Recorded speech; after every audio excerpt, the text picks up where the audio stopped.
Good evening, Bronx Community College students. So, I wanted to create a video where I sort of went over how to create a research proposal with you guys and type one up in real time with you. And I actually did that, and it turns out my streaming software cut itself off about halfway through the video. So, this is going to be a little different. I'm going to show you a completed research paper proposal and go over the steps that went into creating it. I'm also going to discuss the assignment itself briefly with a focus on how you develop a topic and what this assignment is kind of all about.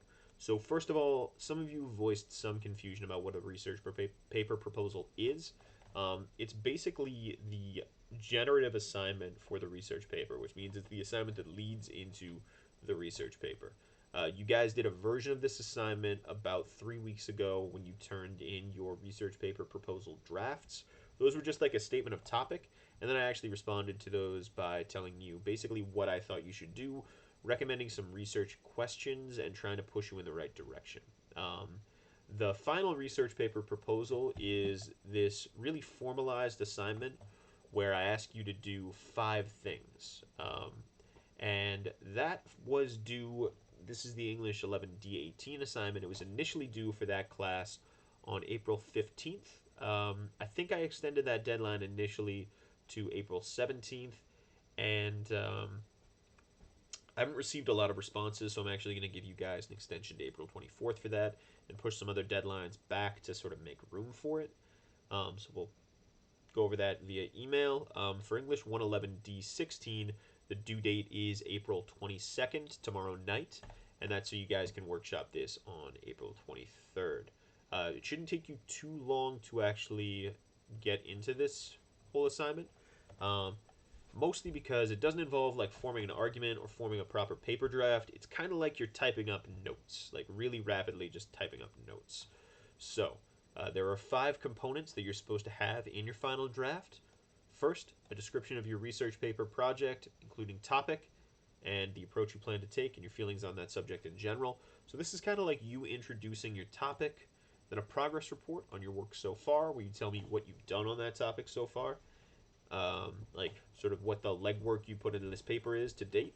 And then the third thing you want to show me is a brief plan of action telling me how you plan to complete your paper.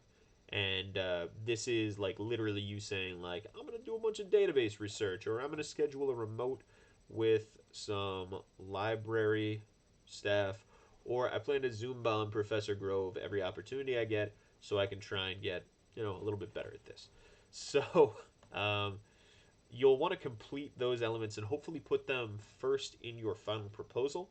But the really, really important thing to do is actually the last 2 elements, and I actually recommend you start with the last 2 elements. I'm going to repeat that. Start with your annotated bibliography, okay? Um, and the annotated bibliography is literally just an MLA citation for a source, and then a paragraph where you talk about how you see that source fitting into your paper moving forward.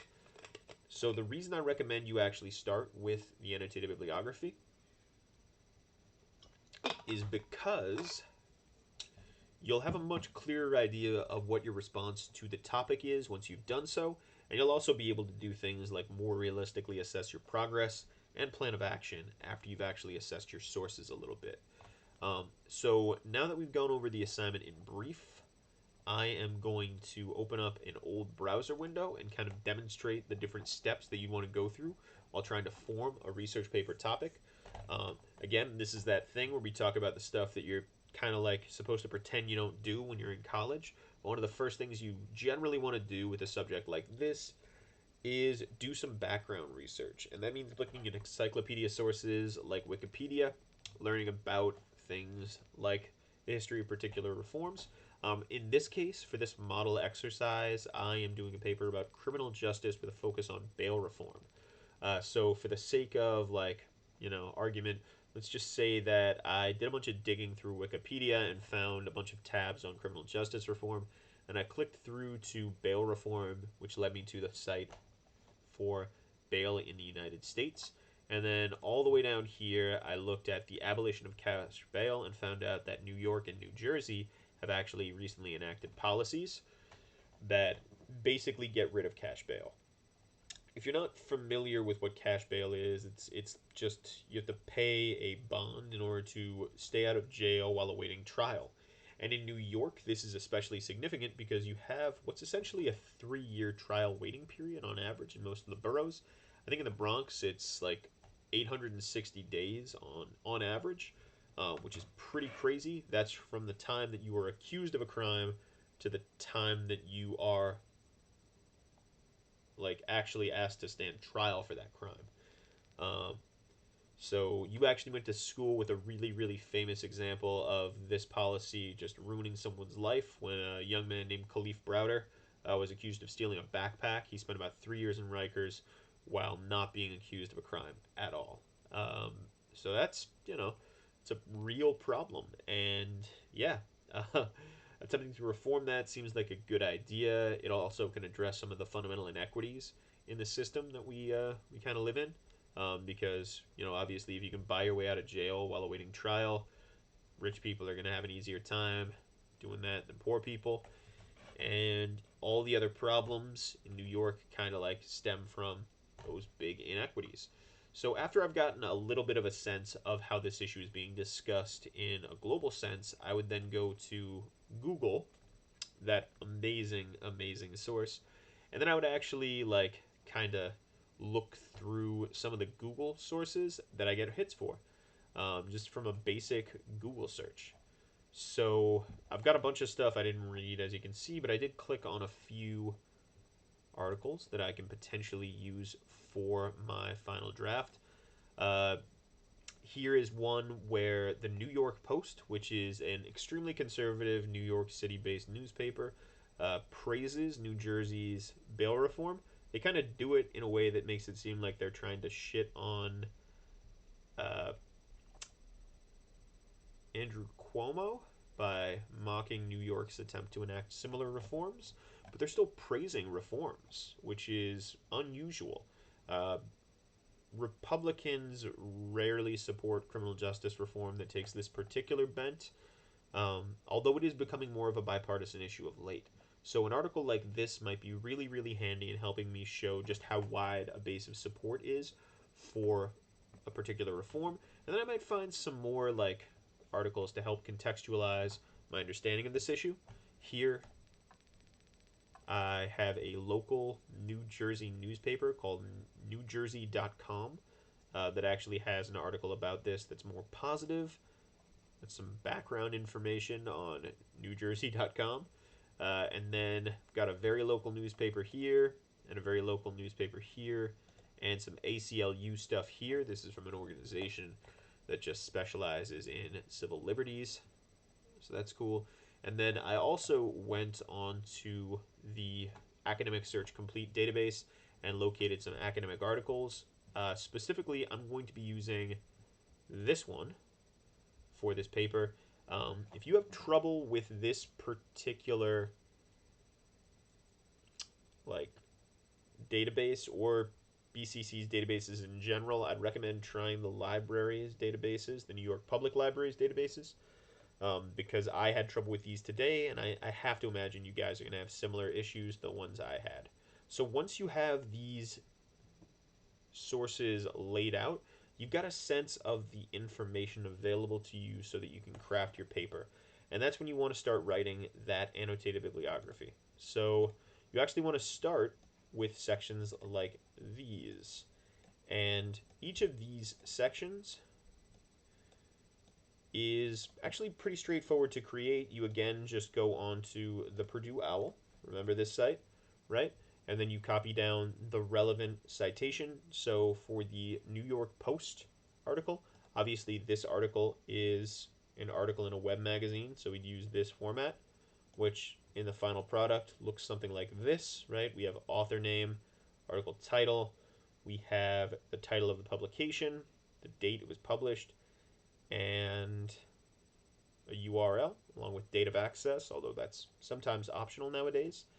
And then I typed up a brief paragraph where I kind of talk about the nature of the source that I'm integrating into my paper with a focus on how I see it contributing to my argument. And I'm also realistically representing the level of interaction I had with the source, I'm talking about how I read through it, and you can see that by sort of observations like this, right? And I'm also considering the weaknesses of this source and how I'm going to need to shore it up. Because the New York Post is not a great newspaper by any stretch. It's actually owned by a conglomerate that mostly publishes tabloids. The Sun is sort of their flagship paper. It's best known for putting half naked women in main major mass media publications. Um, it's a nightmare. But it is a great way to show public opinion, even if it's not a great way to actually show like a really credible or well researched public opinion. And then here I have a citation from this academic paper. And as you can see, this academic paper looks very, very different. It has some problematic sort of formatting here, even though you can read things like the volume here and your publication here. You got access to page ranges and the name of the author themselves. It can be a little bit tricky to track all this stuff down. Luckily, there's actually a ton of metadata contained in Academic Search Complete's entry on this. So it's actually worth you holding on to this page, this entry, when you're trying to write your annotated bibliography. And in fact, one of the things I recommend you do is when you pull this in, you also just try and, you know, work with this metadata here in mind. In fact, I didn't have this when I was doing my first draft, and I actually missed this issue information here, so I'm actually going to update my annotated bibliography entry just to indicate that I've actually done this additional due diligence. So most of these elements are pretty easy to locate, and again, you'll want to copy paste the entry in and then write a similar paragraph where you discuss the way you see this particular source fitting into your paper. In this case, I took an academic journal and I basically located an article by a Bronx-based defense attorney who had a really, really sympathetic take on how bail reform could impact populations in the Bronx. And I thought that that would be really, really solid for a research paper because it's an expert opinion by someone who's deeply involved in the issue. It's also published by the Fordham Urban Law Journal, and Fordham is a very well-respected law school in most regards, especially if you're looking at people who are involved in criminal justice and criminal justice reform. And yeah, no, it's just a great source. Like, this is an excellent-looking source. And you'll notice that I'm also being real about how much work I've done here. If you read the last sentence of this, you'll notice I admit that I didn't read the entire thing. And honestly, I wouldn't have had time to today anyway. I want to make sure you guys get this, so I'm trying to get through this pretty fast.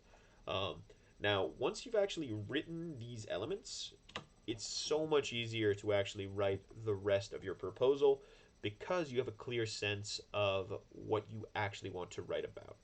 So here I crafted a statement of topic, and that statement of topic has elements in it that could actually be ascribed to the plan of action and progress report elements as well, because I'm talking about like how I plan to use things, how I see them fitting into my paper, and I'm also talking in broad terms about potential theses that I might apply here.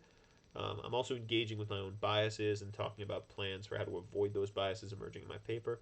But for the sake of showing how big of a jerk Professor Grove is, just to play it safe, I also included here a very explicit progress report. You'll notice that it's not long, it's 2 sentences, but if you were to turn this in, you would be in excellent shape.